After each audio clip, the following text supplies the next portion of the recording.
আগামী ত্রয়োদশ জাতীয় নির্বাচন অবাধ, সুষ্ঠু, শান্তিপূর্ণ ও উৎসবমুখর পরিবেশে অনুষ্ঠানের লক্ষ্যে বাংলাদেশ আনসার ও গ্রাম প্রতিরক্ষা বাহিনী গত বছর আগস্ট মাস থেকে সুপরিকল্পিত ও সমন্বিত প্রস্তুতি গ্রহণ করে আসছে।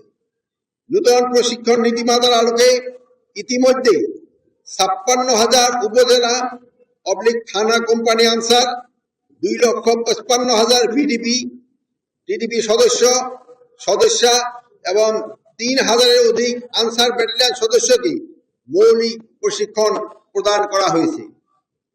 একই সঙ্গে নির্বাচনী দায়িত্ব পালনের উদ্দেশ্যে প্রায় ৪.৫ লক্ষাধিক সদস্যকে এসডিএমএস সফটওয়্যারের মাধ্যমে তালিকাভুক্ত করা হয়েছে। আসন্ন ত্রয়োদশ জাতীয় সংসদ নির্বাচন সারা দেশে মোট ৪২,৭৬১টি ভোট কেন্দ্রে প্রতিটিতে ১৩ জন করে সর্বমোট ৫,৫৫,৯৫৮ জন আনসার ভিডিপি সদস্য দায়িত্ব পালন করিবেন। প্রতি ভোট কেন্দ্রে নিয়োজিত ১৩ জন সদস্যের মধ্যে থাকবেন ৩ জন অস্ত্রধারী, ৬ জন অস্ত্রবিহীন পুরুষ সদস্য এবং ৪ জন অস্ত্রবিহীন নারী সদস্য। এবং অতিরিক্ত নিরাপত্তা ব্যবস্থার অংশ হিসেবে প্রতি কেন্দ্রে নিয়োজিত ৩ জন অস্ত্রধারী সদস্যের মধ্য থেকে একজন নির্বাচনকালীন সময়ে প্রিজাইডিং অফিসারের সঙ্গে সার্বক্ষণিক দায়িত্ব পালন করবেন।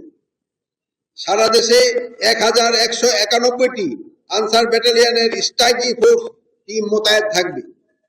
প্রতিটি টিমে ১০ জন করে মোট ১১,৯১০ জন সদস্য দায়িত্ব পালন করবেন, যা সামগ্রিক নির্বাচনী নিরাপত্তা ব্যবস্থাকে আরো সুসংহত ও কার্যকর করবে।